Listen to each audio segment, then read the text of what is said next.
Shalom saudara yang dikasihi Tuhan, puji Tuhan, kami bersyukur pada hari ini kita boleh bertemu lagi di dalam program ini. Saya yakin saudara akan makin hari makin mengasihi Tuhan, dan saya bersyukur untuk itu. Mari kita terus maju di dalam Tuhan dan mengenal Dia lebih dalam lagi. Pujilah nama Tuhan.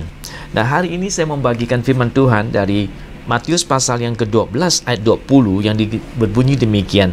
Buru yang patah terkulai tidak akan diputuskannya, dan sumbu yang pudar nyalanya tidak akan dipadamkannya, sampai ia menjadikan hukum itu menang. Pujilah nama Tuhan. Nah, di sini dikatakan bulu yang patah terkulai tidak akan diputuskannya. Artinya buru itu artinya apa? Bambu ya, seperti bambu yang patah terkulai. Mungkin pernah lihat bambu yang pernah dipatahkan, hampir patah ya.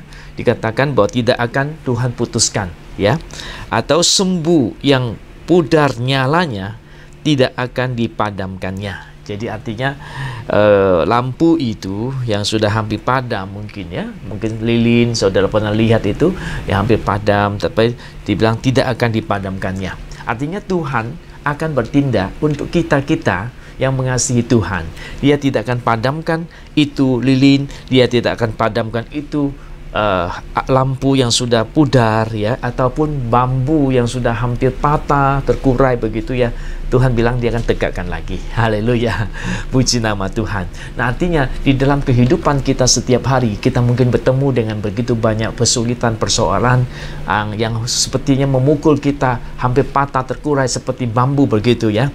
Kita punya beban hidup ataupun masalah hidup, kesulitan hidup memukul kita kadang-kadang sehingga kita seperti patah, terkurai sudah, dan sepertinya tidak berdaya. Dan banyak kali di dalam kondisi yang seperti ini Tuhan muncul menolong kita dan membantu kita ya. Tuhan bilang dia tidak akan membiarkan dia patah terkulai. Artinya Tuhan akan menopang kita kembali. Pujilah nama Tuhan. Ini Tuhan yang begitu baik ya, yang mau mengasihi kita. Tuhan kita begitu baik. Dia tidak membiarkan kita patah terkulai. Dia akan membiarkan kita berdiri kembali. Dia akan tegakkan kita kembali. Dia akan membiarkan kita menyala kembali untuk Tuhan. Luar biasa. Pujilah nama Tuhan. Itulah kebaikan Tuhan yang dahsyat sekali atas hidup orang-orang percaya kepadanya. Dia begitu mengasihi kita. Dia tidak membiarkan kita patah terkulai. Dia tidak membiarkan kita ditekan masalah tanpa pertolongan ya. Saya ingat akan orang Israel. Suatu kali mereka berhadapan dengan orang Filistin ya, dan keluarlah orang Filistin satu yang gagah perkasa ya, kayak raksasa itu menantang orang Israel.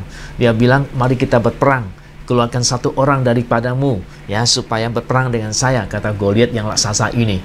Nah, supaya dia lawan saya. Kalau kalian bisa keluarkan satu orang mengalahkan saya, maka seluruh kami akan menjadi tunduk kepadamu ya. Artinya Israel menang. Tetapi kalau misalnya kalian tidak bisa, saya akan menjadi pemenang ya. Wah, waktu itu orang Israel tidak siap dengan tantangan seperti itu, karena mendadak dia keluarkan satu raksasa, pahlawan yang gagah perkasa untuk menantang orang Israel. Israel pada ketakutan, nggak ada satupun yang berani ke sana, dan sepertinya mereka akan patah terkulai ya, orang Israel ini. Tetapi bersyukur kepada Tuhan, Tuhan tidak biarkan itu terjadi. Akhirnya Tuhan kirimlah seorang anak remaja waktu itu ya, si Daud, pergi ke sana, padahal dia pergi untuk melihat abangnya yang ikut Saul lagi berperang dengan orang Filistin, untuk mengantar makanan, untuk mengetahui sedikit keadaan mereka dan melaporkan kepada ayahnya. Ayahnya yang suruh pergi ke sana. Dia tidak bermaksud berperang ya dengan Goliat hari itu. Tetapi hari itu Tuhan memakai Daud, kirim Daud ke sana untuk berperang dengan mereka. Karena Daud mendengar Goliat ini begitu mencemoohkan orang Israel atau Allahnya orang Israel, akhirnya dia tidak tahan dan dia keluar. Dia bilang dia akan pergi berperang untuk orang Israel. Pada orang Israel banyak yang lain gagah perkasa yang lebih gagah daripada Daud, tidak berani keluar. Tapi Daud yang tidak terlatih secara militer berani keluar berperang karena dia mengandalkan Tuhan. Dan Tuhan kirim Daud ini untuk memberikan kepada orang Israel satu pengharapan, orang Israel satu pertolongan supaya jangan tertunduk seperti bambu yang patah terkulai. Tapi Tuhan melalui Daud memberikan kemenangan kepada orang Israel. Israel bisa berdiri tegak kembali. Akhirnya Daud berperang, saudara masih ingat ceritanya, dengan Goliat ya, dengan pakai ketapel ya. Akhirnya Daud menangkan dia ya, menang atas Goliat ini. Dan akhirnya Goliat ini dikalahkan, kemudian orang Israel jadi semangat ya.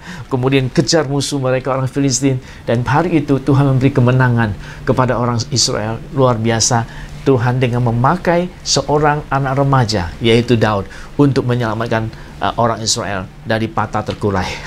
Luar biasa. Hari ini saya percaya Tuhan mau mengirimkan orang-orang untuk membantu Anda sehingga Anda tidak patah terkulai. Boleh jadi saudara telah mengalami banyak hal-hal yang menyesakkan hati saudara, hidup saudara tertekan dan sebagainya, dan saudara hari ini merasa tidak ada jalan keluar. Saya berkata kepada engkau, imani firman Tuhan hari ini, bahwa janji Tuhan berkata bahwa buruh ataupun bambu yang patah terkulai, Tuhan tidak akan biarkan. Tuhan akan menegakkan Anda kembali. Tuhan akan menolong Anda kembali. Dia akan mengirimkan bantuannya, Dia akan mengirimkan pertolongannya, sehingga saudara bisa terlepas daripada bahaya ataupun kesulitan, tekanan yang selama ini membuat Anda seperti bambu yang sudah patah terkurai. Tuhan bilang, aku akan tegakkan kembali, aku akan menegakkan kembali, aku akan memberkati engkau kembali, aku akan menolong engkau lagi, aku akan kirim orang lagi supaya engkau tidak patah terkurai. Kalau pada hari ini Anda mengalami seperti itu, mari kita berdoa. Bapa di dalam surga, Tuhan, kami berdoa seperti firman-Mu berkata bahwa engkau akan menegakkan kami yang patah terkurai, atau engkau tidak membiarkan sembuh atau yang padam ya, karena apinya sudah kecil padam. Tidak, engkau akan memberikan dia menyala kembali. Tetapi Tuhan, hari ini saya berdoa supaya engkau kirimkan bantuanmu, pertolonganmu untuk anak-anakmu yang sedang mengalami kesulitan di dalam nama Yesus, supaya ada jalan keluar buat mereka, mereka yang sudah tertekan, sudah tertunduk seperti bambu yang patah terkurai. Tuhan, engkau mengangkat mereka kembali, engkau menguatkan mereka kembali seperti ini Daud, di mana engkau kirim untuk membantu orang Israel, menegakkan orang Israel dari musuh mereka. Dalam nama Yesus Tuhan, engkau datangkan pertolonganmu, engkau datangkan mujizatmu, berikan pertolongan kepada anakmu, supaya anakmu boleh ada jalan keluar. Terima kasih Tuhan, dengarkan doa mereka, seruan mereka, di dalam nama Yesus. Biarkan firman-Mu ini Tuhan menjadi nyata buat mereka, bahwa mereka tidak dipatahkan sekalipun mereka sudah terkurai. Oh, engkau datang menolong mereka, mereka akan tegak kembali, mereka akan berdiri lagi, mereka akan diberkati Tuhan kembali, ditolong Tuhan kembali, boleh bersuka cita kembali. Terima kasih, boleh kepalanya terangkat kembali untuk memuliakan nama Tuhan. Terima kasih Bapa, engkau datangkan sukacita, engkau datangkan berkat untuk menolong anak-anakmu yang sedang mengalami masalah seperti itu. Saya percaya bahwa engkau akan bertindak untuk mereka, sebab engkau berfirman, buruh yang patah terkulai tidak akan diputuskannya, dan juga sumbu yang sudah pudar nyalanya tidak akan dipadamkan oleh Tuhan. Maka Tuhan pulihkan mereka, berikan kembali anugerah-Mu dan berkat-Mu, biar pertolongan-Mu sampai ya Tuhan pada mereka. Di dalam nama Yesus aku berdoa dan mengucap syukur. Pujilah nama Tuhan. Saudaraku, tetap berharap kepada Tuhan bahwa janjinya ya dan amin untuk orang-orang yang percaya bahwa engkau akan ditegakkan kembali oleh Tuhan. Sampai kita bertemu di program berikutnya. Tuhan memberkati kita semua. Amin.